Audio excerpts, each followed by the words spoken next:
That's a lot of you. So I want to start with telling you how public speaking works, if you've never done it. If you're not a superstar, like me, I'm not, the way you get to speak in public is to apply. You actually send a message to the conference organizers. You tell them, hey, this is me, and this is what I want to talk about, and this is why my topic is really interesting for your audience. Please, pick me. So you do that, and then you wait. You wait for a few weeks, a few months, depends on the conference, until you finally get an answer. My application to speak here was a complete moonshot. There was no chance I was going to be selected. There was so little chance that during the summer, I was talking with my partner about our vacation plans, and I told him, you know what, we can just go in November. I'm still waiting for an answer of a conference, but I think I won't even get an answer. There's such a big deal. I'm not going there. Well, I'm here. I got the answer from the LeadDev conference the very next day that I said this to my partner. So this mismatch between what I believed, that there was no chance in hell that I was going to be selected, and reality, I'm here in front of you, and my topic is relevant for everyone. This mismatch, this is imposter syndrome, and this is what we're going to talk about. With that said, this is me. So I work at Factorial in Barcelona, and I'm really cold right now. How can you do this? I don't know. But I don't want to focus on myself. What I want to talk about is really imposter syndrome, and the first thing you have to know about it is that when it was first defined, it was not defined as a syndrome, but as a phenomenon. Doesn't sound like much, but it was really not thought as a mental health issue. It was just an experience that people go through in their lives, and that's about it. It's not something that you can get cured of. It's just something that you can work on by working on yourself. It's also something that's really not new. It's been defined almost 50 years ago now. So we're just all going through it. Don't worry. One important thing about imposter syndrome is to recognize it from normal, healthy self-doubt. Because there's a scale, right? Like, it's perfectly fine to sometimes doubt, to not always be certain of what you're doing. Maybe every once in a while you get a project that is way too difficult. That's fine. But there are three things that allow you to distinguish imposter syndrome from this, from not being obnoxious, always sure of yourself. The first thing is that imposters are constantly doubting. It's not like this once-a-year difficult project. It's every day, every week, wondering, what am I doing here? Why do people trust me to do this job? I can't do this job. And imposters are certain that they're just constantly putting up smoke and mirrors to hide themselves and hide their incompetence. Which leads to the second point. Imposters are certain that it's just a matter of time. It's just another week, just another month before their manager, before their peers realize that they have nothing to do here. That really someone else should be here, this was all a big mistake, and please get me out. And the last thing about imposter syndrome is that people who have imposter syndrome have an attribution bias. So you know how poker players, when they lose, it's never their fault. It's the cards were wrong, or maybe they got distracted, or the opponent had something special that they would have never made it. But poker players, when they win, oh, it was definitely them. They would have won this hand with any card, no problem. It was about their betting skills, about how well they read the room, about how well they waited their time, but definitely them. Well, imposters are the opposite. For imposters, whenever they win, it's not on them.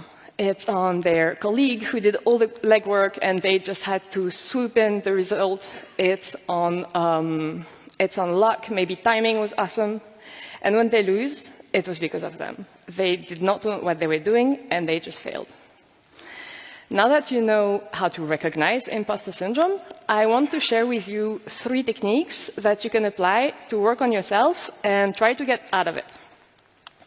The first one is to look back. So take your time, like sit at your desk for at least an hour of uninterrupted work and get a notebook or your tablet, whatever you work on, and just take the time to think on your past successes. It's very important that you start positive. Start with successes of like the past 6 months, 1 year. Like, I don't know, one of your protégés got promoted, or you were part of a project that doubled revenue of the company. Think of the awesome stuff. And you have to list very precisely, well, what was the situation, what was the result, of course, and what was your role in this. But it's very important that you contradict your attribution bias. The goal here is really that you fight yourself and you try to figure out what did you do to make this happen. I mean, if you were part of a project that doubled revenue, you didn't just get there by luck and you were not a dead weight on everyone else who was working. You were definitely a part of it and you definitely did things to make it happen. Once you've done that with several successes, unfortunately, it's also really interesting to do it with failures. It's going to be harder, and you really have to be careful to not be hitting on yourself, thinking of those past failures. But so think on when someone burned out and quit, for example, or if you were part of a project that just dragged on, and that was never finished and that we had to cancel. Think on those projects, and same. Think clearly what has happened and what was your role. Like someone who quit, it's not only on you, even if you were the manager. I mean, that person probably had a lot going on their own. There's probably a lot of company culture happening. Maybe they just hated the exact project they were working on. They didn't warn you enough. I don't know. But nothing that happens around you is 100% your fault, in good or bad. The second thing that you can do to help your imposter syndrome is to fact-check your models. So think on someone that you're close enough that you admire, that you think, yes, this person, they really have it together. Well, spend a week or two really following them. So, I mean, don't become a creepy stalker. But like on Slack, you know, read all their messages, see everything that they're sharing, and go past the successful messages. Go past the, yay, this project was launched, it's amazing. Also go in their team channel and see all the tears and breakdowns that happen before you see the public celebrations. So fact-check those people to see that everyone is struggling. It's not just you. Everyone is in the same boat, really. And the last thing that you can do to help with imposter syndrome is to find a network of peers. If you can't believe yourself, if you can't trust yourself, well, then trust others. I mean, find people that you believe in and that you respect. They could be really direct colleagues, your direct peers, so that you can really go deep into your daily work and really exchange on, oh yeah, when I fixed this, that happened, and I don't know how I could have done it better. Or they could have a completely different part of your organization, so that they still have your context, but there's no pressure, let's say, you know, like they won't be judging you. Or even pick people who are in different industries.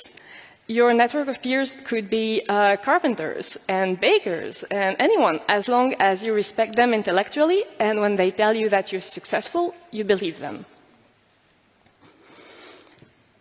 And that's about it. The last thing that I want to share with you is, if I struck a nerve and you're wondering, oh yeah, maybe this is me and I should be doing this, I recommend you to test yourself on the Clance scale. So it's named after Paul Clance, who is one of the original psychologists who defined imposter phenomenon. And so it's a series of questions to be able to place yourself on this scale, right? Like, so, okay, you have a bit of imposter syndrome, but seems to be very manageable. Or, yes, this is really bad, and please get professional help. So it will show you where do you stand in front of all that. Thank you very much.